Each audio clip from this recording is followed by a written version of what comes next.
ഇപ്പോൾ ധനമന്ത്രി മാധ്യമങ്ങളെ കാണുന്നു. എന്തെങ്കിലും അതിനകത്ത് പരിശോധിക്കാനുണ്ടോ നോക്കണം. പിന്നെ ഈ ആളുകളോട് വിശദീകരണം ചോദിക്കണം, കാര്യങ്ങൾ വേണം. അങ്ങനെ ഒരു നടപടിക്രമമല്ലേ നിങ്ങൾ പറയുന്നത്? ആദ്യം കേസെടുക്കുക, അതൊക്കെ നടപടിക്രമം അനുസരിച്ച് എന്താണെന്നൊക്കെ അവർ ചെയ്യും. എന്തായാലും തെറ്റായ കാര്യങ്ങൾക്കെതിരെയുള്ള ശക്തമായ നടപടി ഉണ്ടാവും. അതിന്റെ കാര്യങ്ങളിൽ അറിയിപ്പ് കൊടുത്തു. ഇന്നിപ്പോ പുറത്തുനിന്ന് BMW കാറുള്ള ആൾക്കാരുണ്ട്.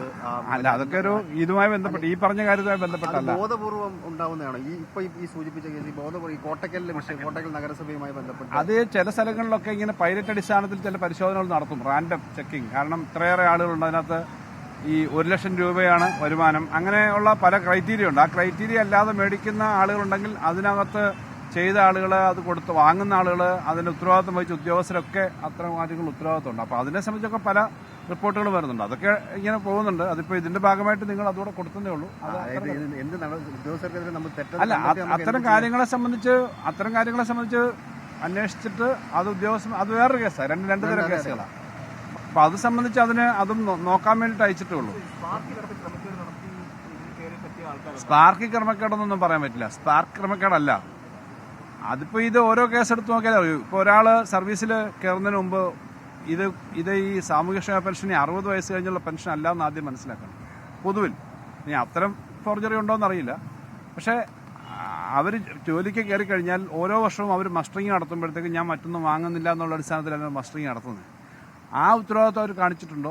അപ്പം എല്ലാവരും ഇത് ഇത്രയും കാലം മേടിച്ചിട്ടുണ്ടോ തുടങ്ങിയ കാര്യങ്ങൾ ഇത്രയും വലിയ കേസാണല്ലോ. 1400 ചില്ലാനും പേരുടെ എന്ന് പറഞ്ഞാൽ വരുമ്പോൾ അത് നോക്കേണ്ടത് ആ വകുപ്പുകളാണ്.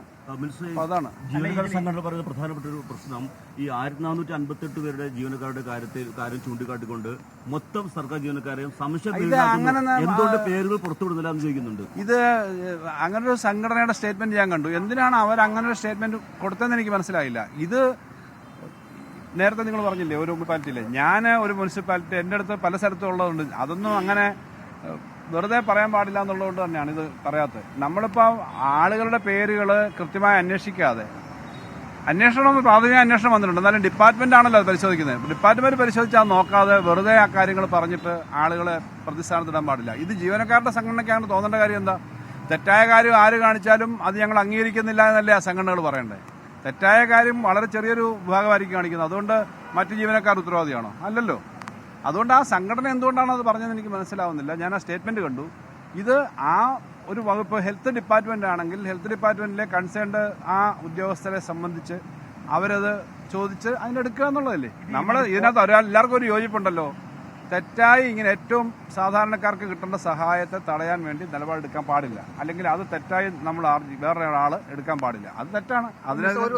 കോട്ടക്കൽ പോലെ മറ്റ് മുനിസിപ്പാലിറ്റികളുണ്ട്. അങ്ങനെ ഞാൻ ആ കോട്ടക്കൽ നിന്നും ഞാൻ പറഞ്ഞില്ല, ഒരു മുനിസിപ്പാലിറ്റി ഞാൻ പറഞ്ഞില്ല.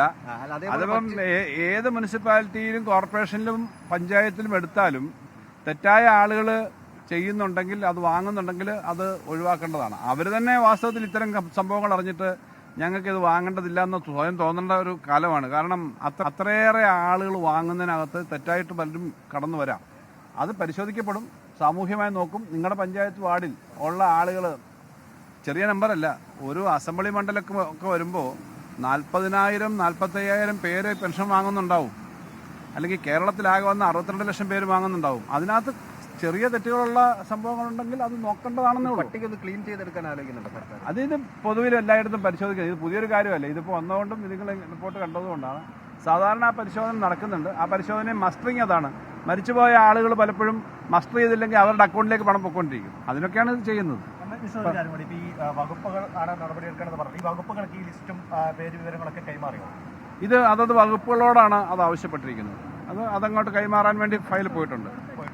അപ്പൊ അതിന് ഒരു നടപടി കൃത്യമായി ഉണ്ടാകുന്നു എന്ന് ധനവകുപ്പ് അതിന്റെ തുടർച്ചയായിട്ട് ആ കാര്യം ഉറപ്പുവരുത്തും. അതവർ നോക്കുമല്ലോ. ക്ഷേമ പെൻഷൻ ക്രമക്കേട് വിഷയത്തിലാണ് ധനമന്ത്രി ഇപ്പോൾ മാധ്യമങ്ങളോടും സംസാരിച്ചത്. വിവിധ വകുപ്പുകളോട് ഇതിൽ തുടർ നടപടികൾ സ്വീകരിക്കാൻ ആവശ്യപ്പെട്ടിട്ടുണ്ട്. അവർ ക്ലിയർ ചെയ്ത് കഴിഞ്ഞാൽ മാത്രമേ പേര് ഈ അനധികൃതമായി പണം വാങ്ങിയ പെൻഷൻ വാങ്ങിയവരുടെ പേര് വിവരം പുറത്തുവിടാൻ കഴിയൂ. അതല്ലാതെ ഉത്തരവാദിത്വം ഇല്ലാതെ അങ്ങനെ പേര് പുറത്തുവിടാൻ കഴിയില്ല. ഇക്കാര്യത്തിൽ സർവീസ് സംഘടനകളുടെ ആശങ്ക അത് അടിസ്ഥാനമില്ലാത്തതാണ്.